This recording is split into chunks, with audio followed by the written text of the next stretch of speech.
entra en personaje. A ver si se me va nervioso uno. Ahí voy. Bienvenidos al Meyoyo Podcast en vivo. No es cierto, estábamos grabados en el pasado. Un podcast donde hablamos de películas de terror y cosas escalabrosas, espantosas y horrorosas. Y vamos al meollo del asunto. Y en palabras de Gil, hacemos lo denso coitorreo, no, eso es otra cosa. Y hoy vamos a hablar de una película densa, una muy esperada por algunas personas. Una que está hecha por un señor que dicen que huele a hotcakes. Frankenstein. Frankenstein de Guillermo del Toro. Me amito. ¿Y qué les pareció o qué? Ya directo, preséntanos primero, ¿no? Ah. Ya nos conocemos. Ni un café. Sí, mínimo algo, ¿no? Gil Chilaquil. Hola. El Neuromancer. ¿Qué hubo? Y yo, Futuro Muerto. Y pues buenas tardes, ¿ah? Yo, fíjate mis modales, ¿dónde quedaron? O días. O día. O días. noches. O noches. Ojalá estés lavando bien a gusto tus trastes o trabajando, lo que sea que hagan. Perfecto. Eh. Pues bueno, vámonos recio con Frankenstein. Pues bueno, vamos a dar una pequeña sinopsis de qué trata Frankenstein. Frankenstein no necesita presentación, creo yo. O tal vez sí, porque el mito de Prometeo. Prometeo era un titán que favorecía a los humanos. Engañó a Zeus para hacer que los sacrificios hacia los dioses fueran las cosas malas del animal y que el hombre pudiera consumir lo bueno. Y luego volvió a engañarlo para traer el fuego hacia los humanos y que pudieran existir, o comer, cocinar, hacer tecnología. Frankenstein, la novela de Mary Shelley, es una obra maestra de la literatura que toca temas sobre la libertad, la soledad y todo desde una perspectiva en su momento radical, ya que era hija de una feminista muy reconocida, en el que anteponía a la sociedad iluminada de la época y altamente individualista una alternativa más social, más amable, más femenina. Quizás ya no es una idea tan actual, pero en su momento era una propuesta radical. Frankenstein de Guillermo del Toro es algo totalmente distinto. Eso va a ser la miniatura del Mira video. todo el video. No lo podrás creer. Nunca lo viste creer. Y el comentario de Armando en el minuto 7, increíble. Y pues bueno, Frankenstein y Guillermo del Toro, un científico quiere ahora vencer a la muerte generando un propio cuerpo, un cuerpo nuevo, ¿no? De acá, utilizando restos humanos. De eso trata Frankenstein. Pero bueno, te escuchamos. ¿No te gustó? Lo puedo escuchar. Yo lo deduzco. Me lo puedo deducir. Sí, cuando la vi sí me di cuenta que no te iba a gustar. Sí, dije, esto no se ve para Armando. Mira, hay tres aspectos. Mi primero, como adaptación, ¿no? Hablemos, como adaptación de la novela, definitivamente nada que ver. Esto toma un giro muy distinto, ¿no? Víctor Frankenstein, interpretado por Oscar Isaac. Oscar Isaac. Está cagado porque así es, o sea, pero supongo que así hablan allá, ¿no? Porque él también dice Oscar Isaac, ¿no? Y, Sí, pero en es- inglés. Pero... ¿Dónde es, güey? ¿De Belice o algo así, no? No, Es de Guatemala, de ¿no? Guatemala. ¿Pero ya hablan inglés o qué? Según yo, ¿no? No, es que está curioso, ¿no? Oscar Isaac. Oscar Isaac. Oscar Isaac, está reviviendo sus traumas paternales, ¿no? Alterando desde el comienzo la historia, la cronología de Víctor Frankenstein en el libro. Entonces aquí, ¿qué estamos viendo realmente? Una historia sobre resolver traumas, sobre aceptar la diferencia, pero de una manera muy poco problemática, ¿no? Y este es quizás el primer comentario así hacia afuera. No me gusta que el monstruo sea tan Guapo. asequible. Guapo. Dilo como es, Armando. Jacob el Jordi. Jacob Elordi, man. Jacob el Jordi. ¿No te gustó Jacob Elordi como Frankenstein? Frankenstein debe provocar que quieras matarlo al momento de verlo. Eso es toda su personificación inicial. Hay gente que quisiera matarlo a besos. A veces. Muy diferente. Otro tipo de muerte. Sí. Muerte por estos, ¿no? No, sí. Pero mide 1.90, ese está cabrón, ¿no? ¿Sí midieron 90 y tantos? Sí, 96, creo. Sí está el tótem, güey. pero más que su apariencia es su comportamiento, ¿no? La película elimina totalmente las áreas grises de la moral tanto de la criatura como de Víctor. Víctor en el libro es un personaje hasta cierto punto admirable, ¿no? Es un joven académico, médico, que quiere crear vida. Y aunque es algo orgulloso y claro, miente y engaña en su momento, pues esa es su moralidad gris, ¿no? Es una persona, es un científico que realmente busca el progreso de todos. Víctor Frankenstein aquí es un monstruo sin Sí. redención posible. Sí, aquí fíjate que mucho eso de Guillermo del Toro, ¿no? Que es como los monstruos es el verdadero humano, el humano es el verdadero monstruo, ¿no? Y juega mucho con ese lado de cambiar que el monstruo, pues en realidad no es tan monstruoso, ¿no? Y le da una capa mucho más humana. Y sí, Víctor en esta peli es mucho más una presencia complicada porque realmente todo lo que hace es bastante cuestionable. Desde que quiere chapulinear al hermano, ¿no? Ya desde ahí uno dice, bro, ¿cómo? Ese es un giro raro, ¿no? Porque en el libro, o sea, era su prometida esta... ¿Cómo se llama? Y su primo. Pero en otros tiempos. No había tanta gente. Elizabeth. Monterrey. Sí, ahorita ya como sea hay más ciudades y así, ¿no? Pero pues antes había más ¿No poquitas conocías familias. mucha y así, gente? no, pues, yo creo, pues. Poe se casó con su prima, chiquita, eso, pero no era bien visto ni ahí. Mencionado aquí en el Meollo, en capítulos anteriores. sí, ¿Cuál era? cierto. Y pues sí, fíjate que siento que justo Víctor juega mucho esta línea de ser una persona monstruosa, ¿no? Sí se vuelve más una presencia más allá de lo que parece como que solo el científico, ¿no? Realmente busca unas cosas mucho más allá. Y sí, justo mucho el lado del punto de los traumas paternales y familiares, ¿no? Incluso vemos este concepto de que, pues bueno, Mia Goth interpreta a la mamá y después a esta chica, Elizabeth. Así que pues vemos también el complejo de Edipo que se da un poco ahí, ¿no? Muy macizo.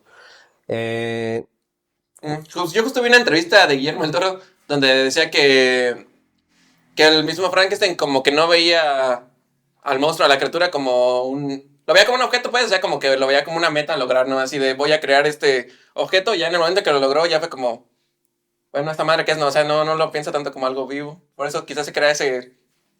Pues sí, justo porque incluso varias veces le habla mencionándolo como un it, como un eso, ¿no?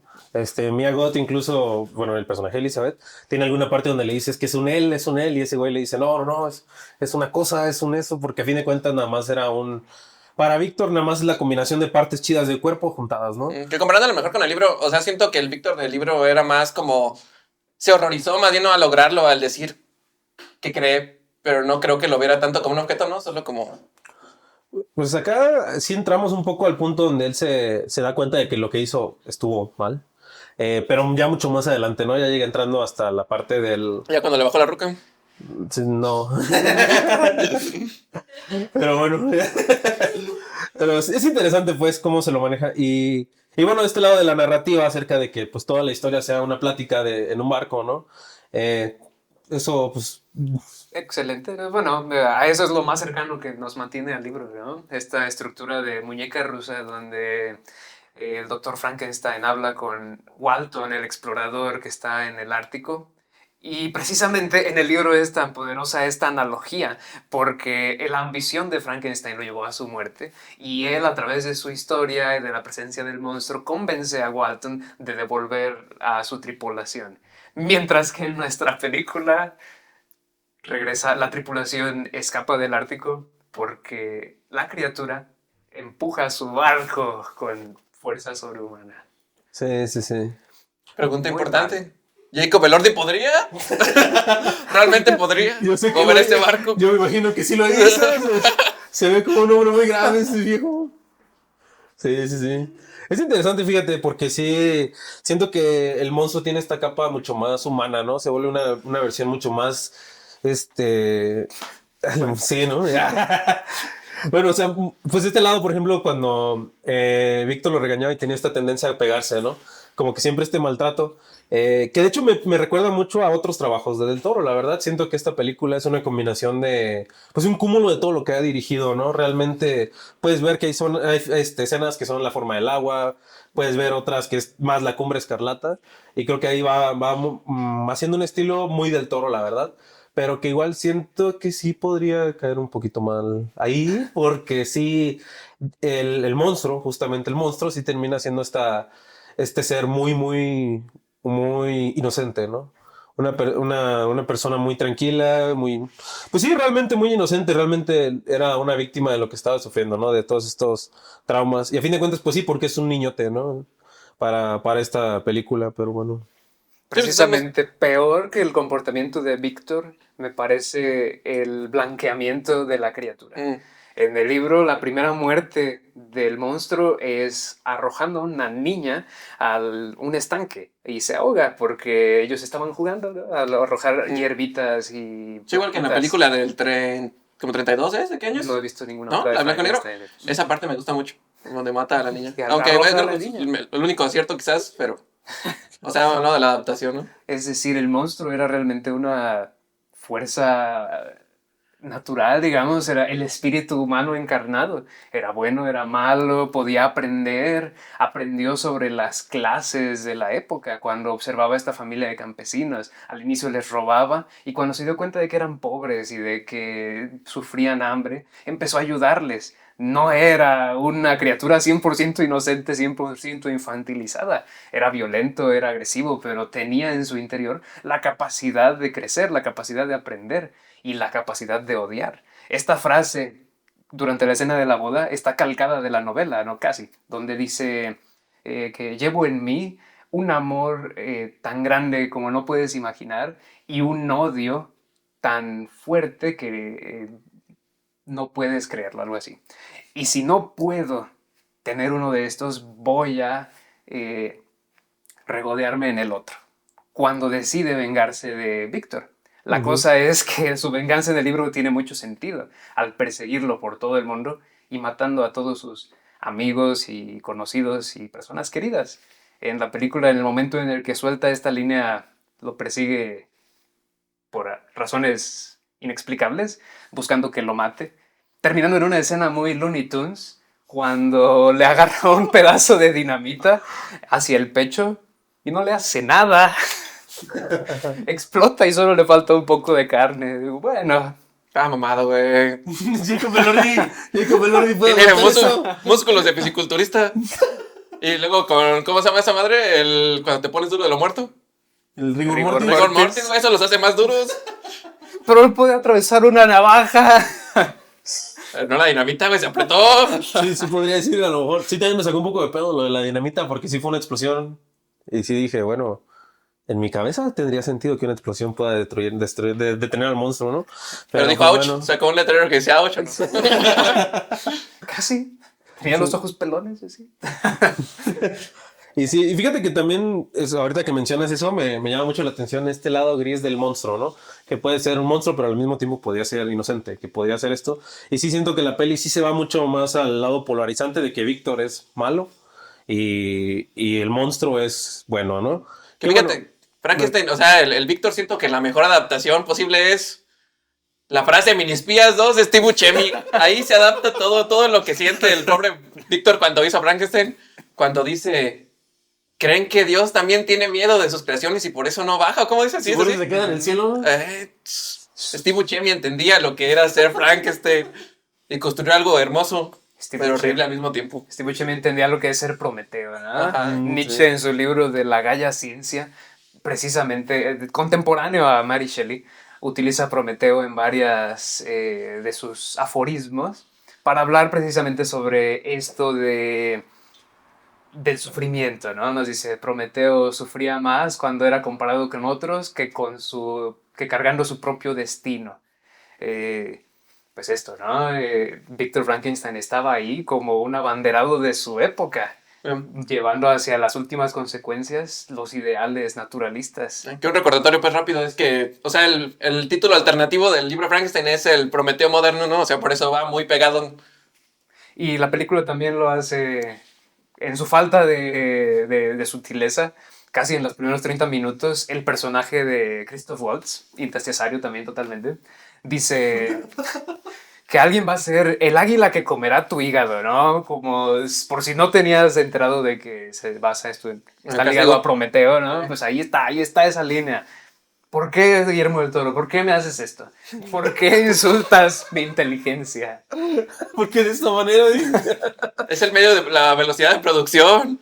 Ya nada de tiempo para pensar eso, ¿no? Yo creo. Sí, fíjate que sí siento que la peli podría durar más, ¿eh? Sí, siento que podría haber tenido una media hora extra. Y no sé, algo que hablábamos un poquito antes de empezar la grabación, era este concepto de que las películas actuales en streaming ya tienen que explicarte todo, ¿no? Tiene que ser una sobreexplicación porque normalmente uno no ve las películas, está haciendo algo más mientras la tienes, ¿no? Así que tienes que guiarte por el sonido, que es algo que ha tenido ahorita más fuerza tomando en cuenta las recientes noticias de la compra de Netflix a Warner, haciendo un pequeño ahí. Lo cual, pues sí podría traer una consecuencia al cine muy, muy Ya el grave. apocalipsis. Sí, sí, sí. Y, por ejemplo, Frankenstein se me hizo una película que se tenía que ver en el cine. A mí me pareció que la escala, la fotografía, incluso el nivel de producción era tan alto que sí tendría que haberse visto en una gran pantalla. 120 millones de dólares, más que el Producto Interno Bruto de algunas naciones. Damn, son. Oh, vaya, está denso. Yo diría que los invirtieron bien. Estaba bonito el diseño de producción, me gustó bastante. Siento que hubo un... Sí hicieron el barco y todas esas cosas, ¿no? O sea, si era algo así de verdad, pues. Sí, sí, era un set, así que eso ayudó bastante. Y no sé si lo hayan grabado en la ocasión, supongo que sí, ¿no? No estoy seguro. Porque sí hay muchos planos muy, muy amplios que sí siento que pues no se habría logrado con CGI. Creo que el Ártico no, pero lo demás sí Sí, todo me sí. parecer. Aunque bueno, fíjate ¿Los lobos no te parecieron reales? No hablemos de eso. ¿No te gustaron los lobos CGI? Los logos de PlayStation. ¿Tan mal los viste? Muy mal. No sé, fíjate que yo no los... Sí los vi Están digitales, decentes, digo. digitales, pero... O sea, Nada, estándares- peor que el hijo de Bella y Edward. No, eso sí es otro nivel, ¿no? Eso fue hace 20 años también. A ver si se llama mal para la época también, ¿no? Ve a Gollum. Sí, Se ve bien, mira, güey. para el presupuesto, sí, esos lobos no hay excusa. Sí, para ese presupuesto te me haría sentido, fíjate. Y bueno, ¿qué te parece la participación de Elizabeth en esta historia nueva de Súper hueca, Frankenstein? ¿no? Súper hueca. He escuchado en ocasiones que el personaje de Elizabeth en el libro original pues recibe algunas críticas por ser este modelo de mujer victoriana tradicional, pero precisamente en su falta de agencia es donde está la explicación de Mary Shelley, ¿no? Desde el inicio, ella es prometida a Víctor, es su regalo, es lo que justifica la mentalidad de Víctor, de que yo puedo, yo merezco, el mundo está para que yo haga lo que me da la gana. Ella está ahí para cuidarlo, para cuidar a su familia. Cuando él se va a estudiar medicina, ella se queda cuidando a todos. Esta Elizabeth, aunque en apariencia es más moderna y más con más agencia, cuando nos habla en la primera escena en la mesa de la guerra y la futilidad de las acciones de la humanidad, pero después de esto pierde totalmente su caracterización y se convierte en un interés romántico, en un no triángulo amoroso con la criatura de la cual se ve prendada inevitablemente en 5 minutos, aunque ni siquiera sabía hablar. Y luego muere sin volver a decir nada importante más que defender a este monstruo que realmente no conoce y nunca ha interactuado. Y me parece un personaje mucho menos interesante que en el libro. Sí, fíjate que yo siento que en esta versión, pues Elizabeth viene más a representar como que ese lado de entender la naturaleza, ¿no? De que la naturaleza puede ser ambos lados. Y siento que ella, pues a través de este gusto que tenía por los insectos, por las mariposas y todo esto, que lo veo muy naturalista, que si bien sí considero que está un poquito por la superficie, ¿no? Sí, no creo que no... Incluso siento que hasta cierto punto podría ser una Manic Pixie Dream, porque sí, no hace mucho, no hace mucho. E incluso su función fue pues morirse, ¿no? Para darle un significado a Frankenstein, realmente, al monstruo, perdón. Así que realmente no tiene tanto. Y sí se vuelve un personaje muy pasivo a la hora de toda esta relación rara que tiene con Víctor. Porque incluso pareciera que en algún momento sí, Víctor sí la va a conquistar o no sé, pero sí se pone un poco raro. No entiendo muy bien esa dinámica. Y sobre todo por la dinámica de esto de que quiere chapulinar al hermano, ¿no? O sea, así que se pone es un personaje como que todo el mundo la ama por ser una pues era una chica bonita de época, ¿no? Y cuando trata, ya cuando vemos que pues sí tenía esencia, que es en su primera escena, que sí habla de cosas así, ya después de eso ya no vemos más, como dices, sí, realmente queda un poquito atrás, aunque sí me gusta el concepto de que ella cuide mucho al monstruo, e incluso fíjate que yo por ciertas partes no estaba seguro si sí era amor romántico, porque incluso la manera en la que ella lo trata sí se siente más como un amor... Materno. No materno. Hacia un animal. O sea, sí, más natural. O sea, se sentía más como que ella sabía que esta criatura no era una... No había decidido ser así. Ella lo aceptaba por cómo era, pero no lo aceptaba de una manera de, ay, vamos a ser pareja, ¿no? Sino más bien era como este lado de decir... Humanista. No, yo te acepto como persona, ¿no? Sí, siento que eso es algo que tiene Elizabeth, que le hace... Guillermo del Toro tiene historial, entonces... Sí, no, o sea, también este nombre de ese lado, ¿no? A Guillermo del Toro le gusta coger con monstruos, ¿no? Los Monster Fuckers. Puro monster fucker. ¿No te sabías ese? No, güey. Eso está un gusto bien común. Los Monster Fuckers. Oh, o sea, ¿Vieron la- Pues perdón. Hay que grabar en cámara su reacción de esto. hay de monstruos a monstruos. Yo. Volviendo al punto, el diseño de Frankenstein, el diseño del monstruo de Frankenstein. Prometeo. Ajá, fíjate que es interesante, me gusta el concepto de que sí sea un cuerpo hecho de muchos cuerpos, mucho más, es muy distinto al monstruo clásico de Universal, ¿no? Sí. El monstruo clásico de Universal sí era nada más el viejo grandote, más acá, sus tornillitos y todo, muy clásico, y este sí lo siento mucho más estético, es mucho más estético, y la manera en la que tiene la piel no me gusta, no me encanta, siento que debía verse más monstruoso, pero se ve bien, se ve bonito, pero no sé si se tenía que ver bonito, ¿no? Ese sería algo que yo tengo ahí mis dudas, pero me gusta mucho más su aspecto ya cuando tiene el cabello largo, porque ya cuando tiene el cabello largo ya se ve como un monstruo, como una criatura, ¿no? Y realmente antes de eso sí es mucho se ve incluso como una persona normal en ciertos planos de repente, ¿no? Y siento que eso sí les faltó un poco más ver este lado de ver cómo realmente era una construcción de más personas. Hay un diálogo donde incluso él menciona que tiene muchos recuerdos, que de muchas cosas que no sabe cómo se combinan, perdón, y siento que ese lado pudo haber estado más presente también en su corporalidad. Siento que es un aspecto que lo voy a decir. No me gusta Jacob Lo escucho. Elordi como el monstruo. Lo No escuchó me aquí gusta en el el Meyoyo diálogo. por primera vez. Pregunta del público. Esta es una duda mía. ¿Cómo se imaginan que hubiera sido Andrew Garfield. Yo Bonito. hubiera amado 1000 veces más a Andrew Garfield como el monstruo. Por cierto, hoy estamos en Meyoyo en vivo. Sí, no. Con público. Ah, sí. Bueno, a todos nuestros escuchas, en este momento se escuchan otra voz. Tenemos de este lado a Yes de Watch Studio y a Jimena de Watch Studio. Continuamos entonces. Ya se me fue. No, Andrew Garfield. a mí sí me gusta Jacob Elordi, pero por lo que decían que está, o sea, corporalmente el güey, si le hubieran puesto más capas, hubiera parecido todavía más monstruoso. O sea, corporalmente ahí está. Pero Andrew Garfield tiene más rango actoral, desde mi punto de vista. Sí. Yo pienso que yo me sentiría como el Spider-Man de Amazing Spider-Man. Que dices, eres demasiado cool para esto, güey. No está bien. Fíjate que siento que más bien Andrew Garfield lo hubiera visto más monstruoso. Él sí era más actoroso, ¿no? Andrew Garfield lo he visto en más papeles donde es mucho más variado. Incluso tiene una película reciente de Luca Guadagnino con donde interpreta a un abusador y es un personajazo. Así que Andrew Garfield realmente sí podía traer mucho más al papel que Jacob Elordi, la verdad. Es que Jacob Elordi lo pongo un poco como con Timothée Chalamet, ¿no? Que como que ese güey solo puede actuar de él mismo. Chance, porque sí, no, sí le hizo falta más capítulos. Pero bueno, esto va a salir antes de que vayamos a ver Marty Supreme. Así que no, todavía. ¿Cuál? Marty Supreme. Ah, La ¿no, Timothy, Timothy? del Safdie Brother, que sí sabe. Ah, ya. Que dicen que Sí, está la cabrona, quiero ver, sí, la sí, quiero ver. la del pinball. No, ¿cómo se llama esa cosa? Sí, ¿no? No, la del el de mesa. Ping pong. Como jugaba Forrest Gump en China. Sí. En China, güey. Sí, tenemos. También le dieron 3 meses nada más a Jacob Elordi Sí, para sí, prepararse. Sí, eso sí. Habría que tomar en cuenta eso. Sí, entonces tampoco es como que crucificarlo, pero...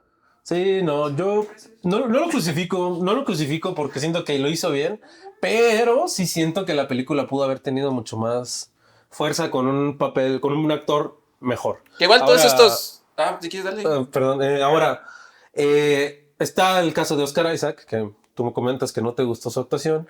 Pero de mi lado yo sí defendería al 100 la actuación de Oscar Isaac y me parece el personaje Víctor me parece el personaje más interesante de esta nueva versión de Frankenstein. Siento que realmente sí tiene más capas y a pesar de que muchas veces sí me lo quieren aplanar, sí me lo quieren volver el malo y siento que Oscar Isaac le trae más capas al papel de lo que podría estar solamente, ¿no? Siento que realmente sí es una persona compleja en el sentido de que, pues sí tiene unas motivaciones bien pendejas nada más. Chapulinear a la hermana, lograr este cambio hacia la ciencia. Muy humano también, hay gente así. Shakespeareano. Es humano, ¿no? Pero pues sí, realmente, en comparación con lo que pasa con el monstruo, sí creo que la primera mitad de la película es más potente. Porque, bueno, no lo sé, porque me gusta mucho toda esta secuencia donde vive el monstruo en la casa. Está muy padre toda esa parte. Pero sí siento que Víctor estaba haciendo un personaje muy interesante de ver y me faltó un poquito del monstruo. Sí siento que ahí se aplana mucho la profundidad que pudo haber tenido. Y sí, lo lamento a todos nuestros escuchas. Sí, Jacob Elordi no me convence como el monstruo. No lo veo como el monstruo. Sí, o sea, yo no sé, o sea, sí siento que Andrew Garfield hubiera hecho un mucho mejor trabajo e incluso siento que corporalmente se pusieron la barrera de que era Jacob Elordi. Sí, pues sí. Se pusieron la barrera de que tenía que verse como Jacob Elordi y me chingan mucho la película por ese lado. No, porque por ejemplo este güey, el Bill Skarsgård. Bill Skarsgård. Ese güey es guapo y siempre cambia un chico como en sus papeles cuando es monstruo. Pero ahí está exactamente. Sin el bigote hubiera estado bien, pero... O sea, visualmente se veía bien. Aquí apoyan el bigote. ¿El bigote? ¡El bigote! ¡El bigote! Apoyamos el bigote. Sí. Algunos les gusta largo, otros les gusta chico, ¿sí es así, no? A quien le gusta, güey. Hay de todo en la vida del señor. Pero sí, por ejemplo, ese vato, el Skarsgård, o sea, sí se vuelve otro personaje al 100 o sea, se ve físicamente muy diferente. Puede mover un ojo por separado, ¿eh? Sí, y es un viejo guapo, pero es bueno que se ha salido mucho de eso y creo que aquí en esta peli sí falta. El físico es muy estético, es muy bonito y no sé si te necesitaba bonito todo lo demás. O sea, el diseño de producción es precioso y la fotografía también siento que tiene muy buenos momentos. Y creo que ahí tuvo que quedarse la belleza. Sí siento que debieron jugar un poquito más del otro lado. E incluso creo que Del Toro ya lo había logrado bien en otras películas. Ya había hecho otros personajes monstruosos que sí se veían como monstruos. El caso pues más claro sería La Forma del Agua, ¿no? Incluso creo que esta película sí bebe mucho también de La Forma del Agua. Toda esta secuencia donde el monstruo está abajo y que es un lugar así todo lleno de azulejo, como estaba el otro monstruo de La Forma del Agua, el anfibio. Y que aquí sí siento que otra vez caemos en este punto donde es que es como una persona y el monstruo no se vuelve tanto un monstruo, ¿no? Igual es interesante porque, bueno, todos estos monstruos primigenios del Universal, ¿no? Así clásicos, cambian y reencarnan en diferentes preocupaciones, ¿no? Porque eso hace el miedo. Cosas que se pregunta uno cuando tiene un podcast de terror, ¿no? ¿Qué es el miedo? ¿Qué da miedo? O sea, va cambiando el paradigma igual... No sé si lo piensas, por ejemplo, con La Forma del Agua, pues ves primero la criatura de la Laguna Negra y pues tiene una forma muy diferente a lo que después quiso responderse el mismo Guillermo del Toro. Y aquí en Frankenstein, pues siento que él... O sea, el güey sí ha leído el libro y sí le sabe chido, pero al mismo tiempo dijo, yo voy a decir lo que quiero decir, pues. O sea, sí es mucho sobre problemas paternales. Sí, es muy latina en ese lado, ¿no? La película tiene muchas peleas de papás ahí a escondidas mientras el hijo los escucha y esa clase de cosas. Y ahí va mi siguiente punto, ¿no? Sobre la perspectiva de esta película. Una cosa es como adaptación, terrible. Pero ¿qué es lo que está haciendo realmente, no? ¿A qué responde esta película ya en el clima actual? Y tampoco estoy seguro de que me convenza, ¿no? Pero pues sí, claramente vemos este Frankenstein ya es una respuesta a estos dilemas modernos de trauma familiar, de, ¿cómo se les llama? Trauma generacional, ¿no? Del trauma generacional. Pero creo que precisamente hace reflejo a una visión muy ordinaria, digamos, de este fenómeno, en el que se lijan las complejidades y simplemente se toma como punto, eje focal, como mandato, así tal cual, el mandato de sanar. Ese es el punto, ¿no? Sanar, que ese dolor, que ese trauma desaparezcan.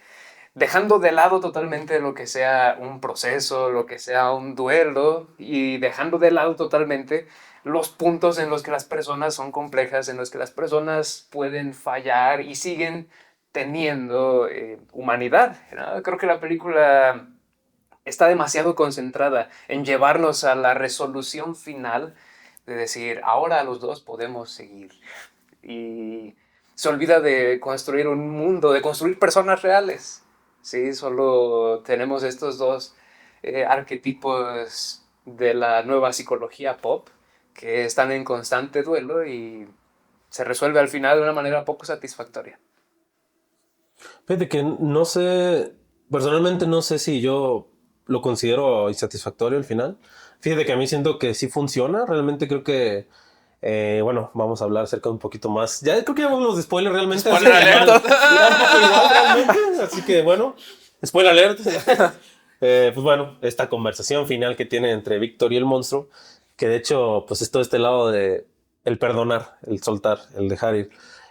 Incluso esta búsqueda que tenía el monstruo constante hacia buscar un compañero para vivir, ¿no? Una compañera. Y creo que se logra bien llegar a ese punto donde pues, tienen una conversación que la verdad siento que ahí sí Oscar Isaac carga la escena. O sea, la neta, la neta. Creo que él sí actúa muy bien y desde toda esa secuencia donde él ya está ahí en la cama, realmente ves su poder actoral y realmente ves las capas que tenía de Víctor, que siento que ahí llegan a ese nivel donde ya la complejidad sí se había logrado para este personaje y el perdonar me parece más profundo para Víctor que para el monstruo en este punto. Pero si bien lo que es la secuencia previa, podría decirse el clímax de la película, que es cuando pues, muere Elizabeth, la boda, etcétera, etcétera, sí considero que está un poquito chistoso, ¿no? Sí podría funcionar mejor. Sí, no me encantan ciertas maneras de cómo están llevados. Siento que el ritmo está curioso. No sé si la resolución no me encanta, pero como que ese clímax no me encanta, pero el que siguió la conversación sí me parece que es donde junta ya esos puntos. Y a lo mejor no estaría tanto de tu lado de decir no logra esta complejidad humana, sino yo creo que sí se logra, pero siento que se logra más hacia el lado de Víctor. Pero sí considero que es un poco superficial. No creo que la película haga un análisis tan... O que haga una crítica realmente hacia la moralidad que tenía Víctor hacia crear al monstruo y hacia la misma existencia del monstruo, ¿no? Realmente vemos más este lado mucho más de Elizabeth, que es mucho más aceptación. Y siento que a lo mejor no da mucho el pie al debate, sino más al... Está bien, ¿no? A poderlo soltar y a poder acabar así. Y que hecho me parece un buen final. O sea, siento que acaba bien. Y aunque sí creo que pues, pudo haber durado más, ¿no? Como que de repente se acaba y ya se acabó, ¿no? O sea, pero me gustó mucho. O sea, sí me gustó de ese lado. Pero sí la película sí me fallan muchas cositas, la verdad. Sí hay cositas que no llego al 100 de ese lado. Pero pues sí, estoy así bastante... Te entiendo al 100. Yo no he leído la novela yo, pero puedo entender de dónde viene todo este lado. Porque sí, no...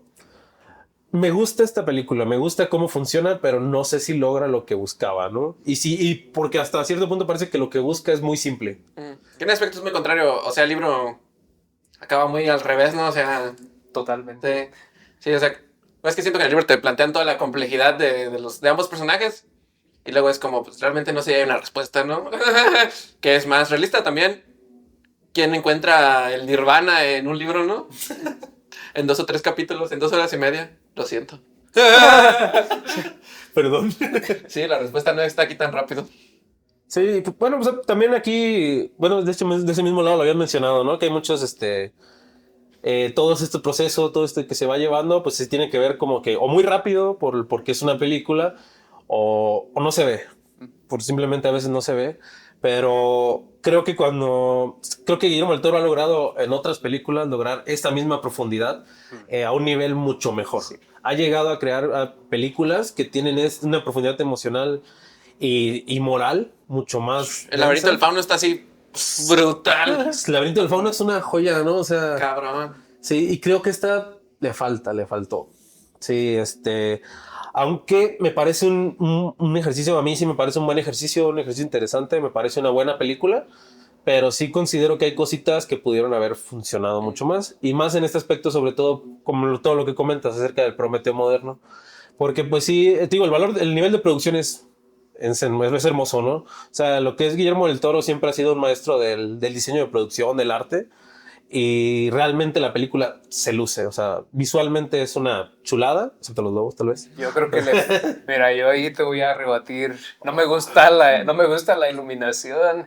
Siento que es demasiado brillante. Como las escenas donde Frankenstein, el monstruo Frankenstein está encerrado en el sótano. Todo se ve, es como le subieron al brillo muy duro. No hay contraste, no hay negros puros en un calabozo. Y la escena donde la iluminación por fin me convenció fue justamente durante la boda, ¿no? Ahí sí vi, ok, aquí siento intención, siento que las fuentes de luz están puestas pensando en el espacio físico, pensando en cómo se va a ver la escena cuando el monstruo baja cargando a Elizabeth. Pero en otros aspectos, en otras escenas dije, ¿quién iluminó esto? ¿Por qué se ve como en una cámara digital así pelona, ¿no? Como sin corrección de colores. Ajá, sí, no tiene corrección de colores. Fíjate que yo siento que donde vivía el monstruo, que era esta parte de abajo, me parece bien que sea así, aunque pues estaría chido que usaran oscuros, no te voy a mentir. Pero sí hay como una parte muy gris, ¿no? De que veas que es un lugar muy, muy X y que realmente pues el vato nomás está ahí encerrado, ¿no? Está ahí encadenado. Y que hace un contraste muy bueno con la iluminación más natural que vemos cuando ya después se vuelve el espíritu del bosque, ¿no?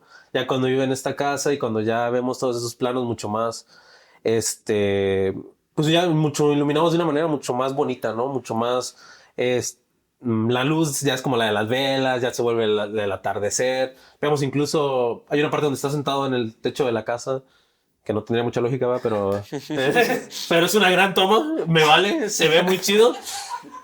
Se ve muy bien. Voy a suponer que salieron a cazar y ya, no había nadie ese día, güey.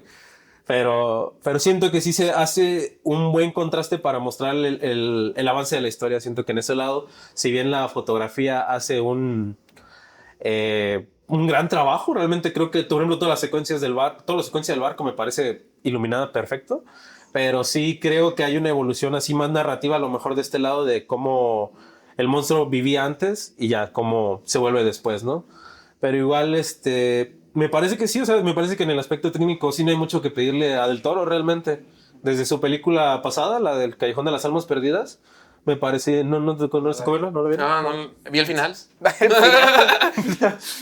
¿El Callejón de las Almas Perdidas? ¿De quién? ¿De Guillermo del Toro? No, eso sí no la vi. ¿Cómo se llama? ¿Como de Ghost Alley o algo así? Creo que sí, con Bradley Cooper. Bradley Cooper, sí. Bueno, para Es algo de un circo.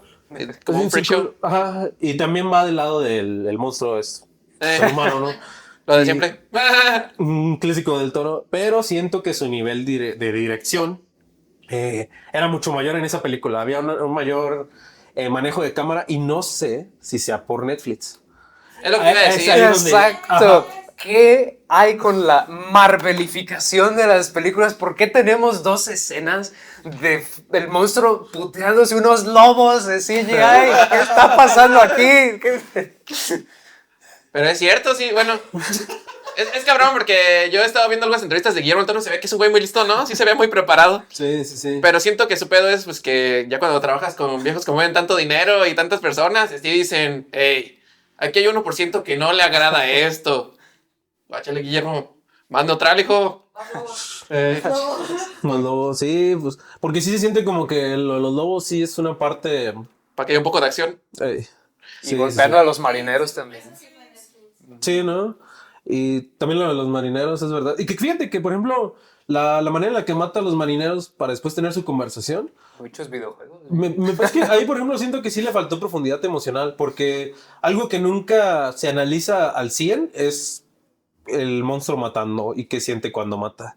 Porque si bien él sí comprende que está vivo y que quiere vivir, él sí quita la vida como si nada en varias ocasiones durante la película y nunca se hace un cuestionamiento del mismo modo que se le hace a Víctor, por ejemplo. Como siempre vemos estos personajes que matan y sí es como, sí, pues merecido, ¿no? Pero por algún motivo el monstruo cuando lo hace choca con su imagen inocente. Choca con este lado de que se supone que es una persona tranquila, que es muy inocente y empieza a matar, o sea, cuando empieza la película la ves matando gente como loco y dices, ok, supongo que pasó algo en medio que lo hizo volverse ahora sí una máquina de matar, pero no lo hay. Simplemente pasó después de lo de los lobos y, ok, te entiendo que después de pelearte con unos lobos te hagas más violento, pero pues, de ahí en más, no sé. Y también Subes de nivel, pégate con los lobos, ¿no? Subes de experiencia y subes de nivel. Sí. E incluso más 80 hay una en parte ataque. donde Víctor le pregunta al marinero ¿cuántos hombres perdimos? Y dice 6. Y ese detalle yo dije, va a estar bueno, ¿no? O sea, es una cuestión moral porque sabemos que el monstruo no era malo, ¿no? Ya desde que empiezas a ver Frankenstein sabes que pues, cómo va la historia, ¿no? Ya todo el mundo no sabemos más o menos cómo va la historia. Y en ese punto sí es como de, ok, vamos a entrar en la moralidad de saber por qué Víctor mata, digo, por qué el monstruo mata.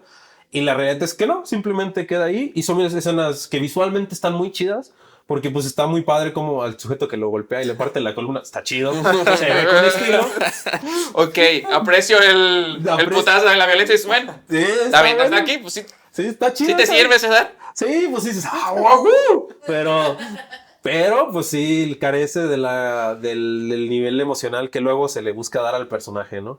Y que ya después, cuando el monstruo tiene esta conversación con el marinero, pues yo pensé que en algún momento iba a salir a tema que mató a 6 marineros, ¿no? O sea, y sí, el hecho de que el monstruo empuje el barco y sea con lo que los libera, no me parece suficiente para perdonar 6 vidas. Y menos porque la película trató de salvar una vida, que era la del monstruo. En esos tiempos todos se murieron más rápido, ¿no? Una gripe valen verga. Yo creo que decían, no hay pedo, ese güey se iba a morir toda la semana siguiente. Y no duraba mucho, ¿no? Pero pues sí, siento que ahí sí aplana. Y como tú mencionas, lo de los lobos, ¿no? Esa posible marvelización. ¿Qué opinas al respecto de eso? ¿Cómo lo sentiste tú? Pues por eso es que las víctimas de la criatura en la novela son tan importantes, porque van de la mano de esto, de que la criatura lo hace a conciencia, lo hace porque sabe que a través de la muerte de estas personas va a lastimar a Víctor. Mata a su hermano. Mata al hermano, eso hubiera estado horrible en la película. En la novela el hermano es un niño, Bueno, un niño pequeño y lo mata. Y aquí lo mata como por accidente, ¿no? lo mata de un balazo. No, lo lo empuja nada más. Se golpea en la pared, sí. Y al matarlo, culpan a la que era la nana, ¿no? la cuidadora de Víctor durante toda su vida, y la ejecutan. Luego, en la noche de bodas de Víctor, mata a su esposa, ¿no? A su prometida, que es Elizabeth en la novela. Entonces, claro que estas víctimas son premeditadas y lo hace con una razón. Para lastimar a Víctor. Que es interesante porque, o sea, bueno, en la narrativa, primero mata a esa niña por accidente, ¿no? Sin saber qué es una vida o qué inicio o término, cómo funciona. Y después cuando pasa eso de que se va a la granja con el señor ciego y así, ¿no? Y allá aprende lo que es un humano, lo que es ser un ser humano y que... Pues todas las reglas, ¿no? Que tenemos así, dónde inicia y dónde terminan las guerras de los países, qué es un país, ¿no? Que es las cicatrices de las guerras. ¿No? Que es un continente, hijo. Clase. Yo leo. Pero ya después de él saber qué es el bien y el mal, o sea, de la construcción social y qué nos hace un ser humano, y aprende qué es un ser humano, va y destruye, ¿no? Ya sabiendo qué es destruir y lastimar, porque él quiere lastimar. Porque lo que hace la película al anonimizar a sus víctimas, lobos que actúan por impulso y estos marineros sin rostro, sin nombre, que son olvidados, pues precisamente es para salvaguardar esta esencia pura, ¿no? De la noble bestia que es incorruptible. Entonces no es solo la marvelificación, ¿no? Sino que temáticamente se está metiendo ahí con el significado de las acciones del monstruo. Sí, fíjate que yo no lo he leído y me sorprende ver esa clase de cosas porque pues sí es algo que le daría una complejidad extra, ¿no? Y siento que en la película sí es más sencillo, ¿no? O sea, Jacob Elordi es puro bueno y guapo. ¿Quieres más? Sí, yo sí quiero más que solo Jacob Elordi puro bueno y guapo. No me es suficiente. No me bastó para la película, si le soy sincero. Y ahora que me comentas esto, pues entiendo más por qué no te gusta, me pongo más de tu lado quizás, porque sí, o sea, a mí me gustó, pero ahorita que me comentas todo este lado, toda esta complejidad que no se llega a la pantalla, que simplemente se queda en el material original y deja de lado, pues es que la película a fin de cuentas sí se vuelve nada más una película. Siento que esta película del Toro la grabó más en automático y por ejemplo el Callejón de las Almas Perdidas tenía mucha magia del Toro. Y pues no se digan todas sus películas anteriores.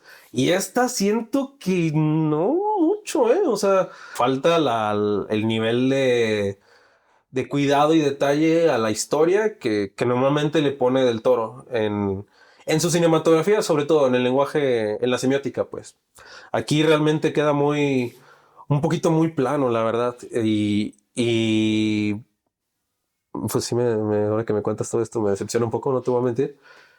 Pero sí creo que no sé, te digo, puede ser que haya sido por Netflix, puede ser que solamente por eso tuvo que ser una película mucho más sencilla, mucho más fácil de consumir. Está bien, pero podría estar mucho mejor, ¿no? Uh-huh. Siento que para hacer algo del Toro sí se queda un poquito corto y sobre todo en temas, en cositas así. Cinematográficamente, la estética, el diseño de producción, todo está en su punto. Eso es bellísimo. Pero en cuanto a nivel narrativo, ahí sí no sé qué pasó, ¿no?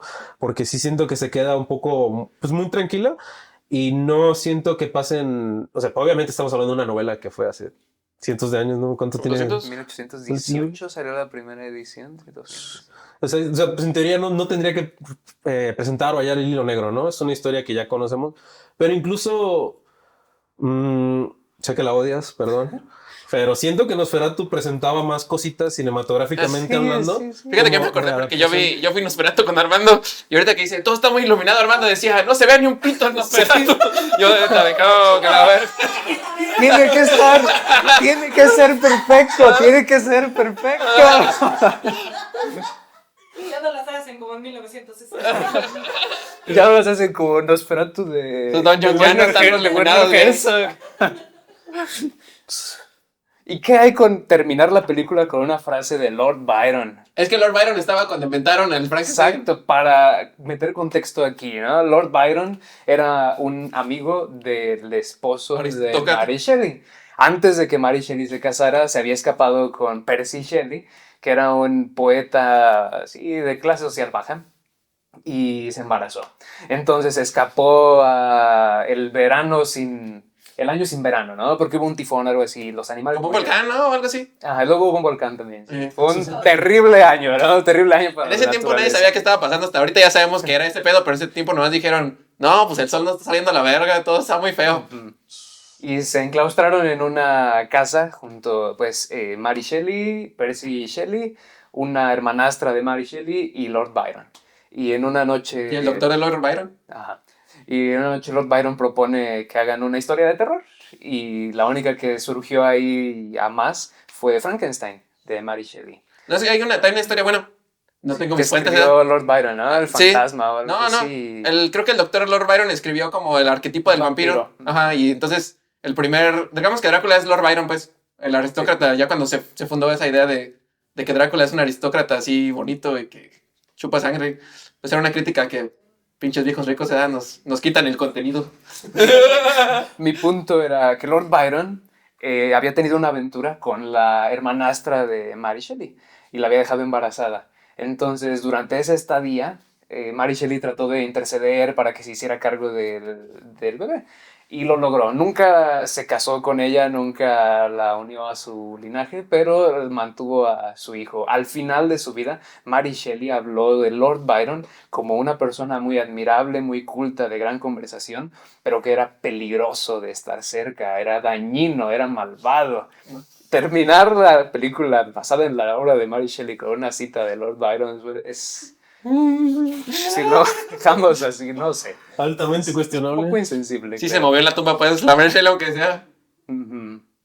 También durante la película La criatura cita un poema de Percy Shelley, ¿no? El famoso poema de Ozymandias, rey de reyes. Uh-huh. Temblad ante mis obras, ved mis obras y temblad, ¿no?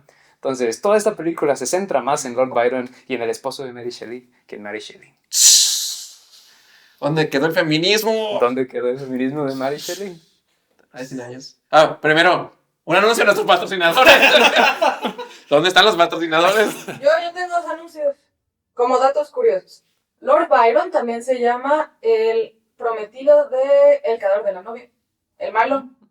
¿A San Lord Byron? No, Vaya. Y ese güey era Víctor, ¿no? Similitudes. Y dos, ya que ninguno estudió un poquito más de la estética de Elizabeth en Frankenstein, toda la joyería que usa Elizabeth es de Tiffany. En específico hay un collar azul de escarabajos que significa renacimiento. Es el primero con el que ella aparece. Eso y qué bonitos vestidos, ¿no? Sí, o sea, Mia God. Miedo.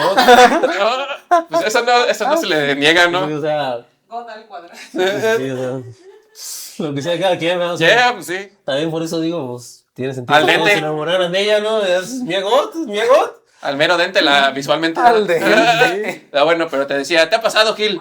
A mí me ha pasado que subes una foto y tu crush no te da like. Sí. Yo tengo tu solución. ¿Cuál es? Con el Watch Studio te puedes tomar unas fotos. ¿Con guacha? Sí, así es. Guacha. Buenas fotografías. Y tengo otro rapidito. Hoy estoy trabajando al doble. Estoy usando una ropa de mi marquita bien trubera. Tiene aquí un zombie. Le gustan los cerebros. Y acá tiene otro zombie en bicicleta. Creo que se vea o qué. Supongamos que sí. A ver, ¿se te comentó? Uy, espera. ¿Qué tal si? Entró. Ah. ¿Qué Sí, dice la... tiene Cerebros. Tiene un zombie, un punk en bicicleta con unos zombies. Está buena, es como de cross para andar en bicicleta o para janguear nomás. Está buena.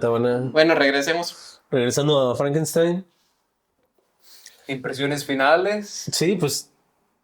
Fíjate que yo le iba a dar de calificación del meollo. ¿Le ibas a dar? Le iba a dar 4 estrellas. Pero ahorita con esta conversación...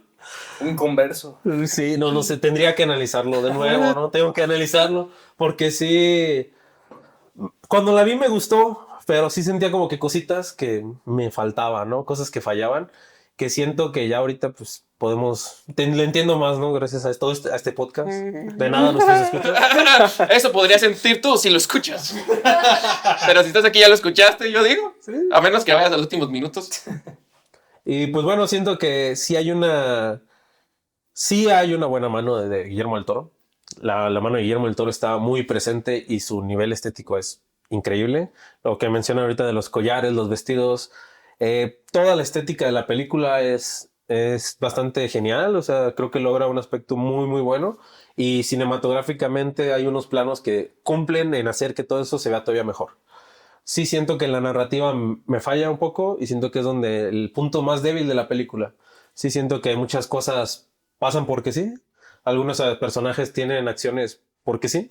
Y al final vuelvo a mi punto. Creo que lo que a mí más me la tumba es que el monstruo no es un monstruo. Siento que si hubiera sido un monstruo que tiene su lado humano y que se ve la complejidad pues de la humanidad, a lo mejor y sí, porque incluso el anfibio de la forma del agua pues también era violento, también era muy monstruoso, también atacaba y podía matar gente. Tenemos también al fauno, del laberinto del fauno, como iba teniendo esta evolución. Y ya ni hablar, por ejemplo, del hombre pálido del laberinto del fauno, ¿no? Que era un monstruo totalmente. Y pues sí, durante toda la filmografía del Toro vemos ese lado, incluso en Hellboy. Pero los peores monstruos son los nazis. Esos sí son monstruos. De eso trata esa película. Y pues sí, creo que aquí sí siento que este lado de que, como Guillermo del Toro lo ha mencionado en muchas entrevistas o incluso en su masterclass acerca de cómo él se identificaba más con el monstruo, ¿no? Cuando él era joven, él veía estas películas y él decía, pues es que no entiendo por qué lo atacan, no entiendo por qué hacen esto. Y él, por ejemplo, yo había entendido que cuando vio el monstruo del lago, él pues creyó que era más bien una historia de amor donde el monstruo quería... Sí, pues el monstruo se enamora como de la morrita, ¿no? Sí. Pero creo que es más se pregunta qué hubiera pasado si se hubiera sido correspondido. Que el otro día había un dato curioso de que Guillermo del Toro cuando desarrolló, o sea, como el concept art de la criatura de la forma del agua, sus genitales los construyó de una forma en que fueran como... ¿Cómo se llama? O sea, como que podía cambiar de género dependiendo si era el último de su especie, pues, o sea, que podía salirle una de esta, una de este, como para poder mantenerse. Sí, vaya. Y sí, y creo que aquí sí, hablando del monstruo, de Frankenstein, ahí falló un poco, ¿no? Pero creo que sí, la película funciona bien. O sea, que no creo que sea una mala película como tal. Sí creo que es buena. No creo que sea sobresaliente, pero sí me parece una buena película. Y que pues está este lado donde uno sabe del Toro, sabes cómo Guillermo del Toro pues es un genio cinematográficamente hablando, o sea, hace unas películas increíbles y creo que sí me hubiera gustado ver algo más cerca del Toro en esta película. Siento que sí, eh, no lo sé, sí lo siento un poquito diluido su estilo. Igual creo que es los tiempos en los que estamos viviendo son unos buenos momentos para pensar que ir a Walter Benjamin y ver que el cine es una arte muy vulnerable ante los medios de producción. Es muy cara para que sea producida por cualquier persona y que cualquier idea sea abierta. Ujú. Y sobre todo ahorita que Netflix y Disney tienen todo, cómprenos. Pronto el Meyoyo va a ser parte de Disney. Antes de que termine esta grabación nos llega un Nos va. cease and desist. ¿Y tú, Armando, qué opinas de Frankenstein? Mira, similarmente creo que como película, así tal cual, está en término medio, ¿eh? Es entretenida, no se hace extremadamente larga, es competente, con un presupuesto de 3 Honduras, claro que tenía que ser competente. Por si se preguntaran de qué país hablaban. Pero con el peso del nombre Frankenstein, con los temas y cómo sigue siendo relevante incluso hoy en día, pues tengo que echarla para abajo. Yo rompí mi hiato por razones personales, no había hecho reviews en Letterboxd. Sigan nuestro Letterboxd. Sí, díganos. Bueno. Desde abril, pero cuando vi esto dije, tengo que, no puedo resistirme. ¿No será suficiente con el Meyoyo? Sí, tuve que entrar a darle media estrella porque aún no existe, no es una adaptación a la altura de el nombre Frankenstein. Que bueno, como Armando dice, si está en término medio, a mucha gente le gusta las cosas en término medio, ¿verdad? Pues, para todo hay gustos. Si quieren meterse aquí en la cajita de comentarios, aquí está. Y decirnos por qué si les gustó o por qué no.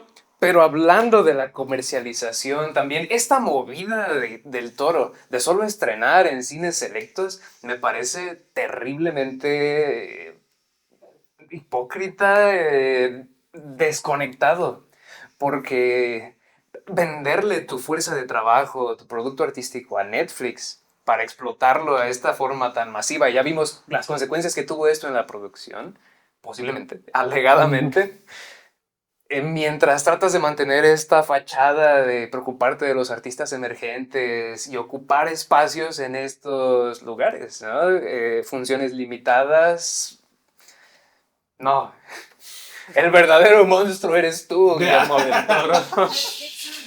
También tuvo Netflix. Pero bueno, si quieres ayudarnos, aquí estamos, ¿por qué no? Puedes venir, hay otra silla. Por acá. La podemos sacar. Recuerda tus raíces. Hay una plegable. Si le traemos una silla esas de metal a Guillermo del Toro aquí para que platique. De la corona. Sí. Pero pues sí, siento que Frankenstein es una buena película, pero pudo ser mejor. Sí, a final de cuentas, digo, hay muchas reinterpretaciones de la misma y es normal que haya muchas formas de visualizarlo. Pero sí, lo cabrón es el nivel de protección y proyección que tenía este pedo, ¿no? Sí, o sea, que igual me parece que la película vale la pena verse. O sea, independientemente de que pudo haber sido mejor o que si no nos convencieron ciertos temas, me parece que la película la tendrían que ver, tanto nuestros escuchas como toda la gente, porque siento que igual sigue siendo del arte que vale la pena hacerse. Hoy nos tendimos, cabrón, ¿cuánto? 1 hora. ¿Una hora? No, ay, está bien. 1 hora. Pues bueno, pasemos rápido a nuestras recomendaciones. Recomendaciones. El Meyoyo. El Moyoyo recomienda. Recomienda. Recomendaciones Meyoyo. A ver, Pichi, ¿qué recomiendas el día de hoy? Yo recomiendo, miren, tengo una filosofía muy clara. Pónganlo en playera si quieren. Lean los clásicos, juegan los clásicos, escuchen los clásicos y vean los clásicos. Así que les voy a recomendar un videojuego de los clásicos. Ok. Chrono Trigger del 96. No, o sea, es cagado cuando lo piensas porque ves una película de los 90, no se ven tan viejas, pero un juego de los 90, pues 16, 36, 16. Está el diseño de personaje hecho por Akira Toriyama, en paz descanse. Y es de viajes en el tiempo, es un juego de batalla por turnos. No a todos les gustan estas cosas, ¿no? Hay gente como yo que es su juego favorito, su género favorito, y hay gente que dice, ¿por qué va a ser divertido picar palabras? Pero así se empezaron todas las cosas, todo gracias a D&D. a los calabozos y dragones y aventar dados y esas cosas y decir, pegas, y a ver si pegas o no pegas y eso, ¿no? Pues jueguenselo, yo lo estoy emulando, la verdad. Pero pueden jugarlo, me imagino que está en la consola virtual del Nintendo Switch. O sea, el juego original es Super Nintendo, pero hay varios ports. O sea, yo la primera vez que lo fue para el Nintendo 10, para el Play 1. Emúlelo. El medio fomentando la piratería. Sí, no sé. Yo, de mi parte, pues yo recomendaría otra peli de Del Toro que mencioné incluso, pero que siento que vale la pena. El Espinazo del Diablo.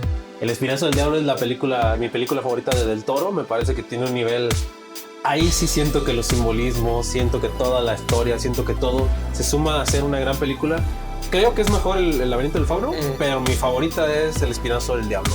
Y si no la han visto, pues trata de unos niños que están en un orfanato cuando pues, está la Guerra Civil Española, ¿no? Hay un fantasma, no les cuento más, véanla si no la han visto, es una gran película del Toro. Ahí el uso de colores me parece excelente, ¿no? Que como dato curioso, los personajes del Espinazo del Diablo salen en el Laberinto del Fauno, ¿no? Sí, o sea, canónicamente, pues. Sí, canónicamente son los mismos personajes que comparten universo, ¿no? Y bueno, Armando, ¿qué nos quieres? Frankenstein, la novela, es la historia por antonomasia de ser un hijo único. Y yo como hijo único la entiendo. También voy a recomendar Inteligencia Artificial, la película de Steven Spielberg, porque creo que no es una adaptación directa de Frankenstein, pero lleva estos temas, ¿no? Como humanidad vamos a crear algo grande y hermoso y vamos a destruirlo completamente.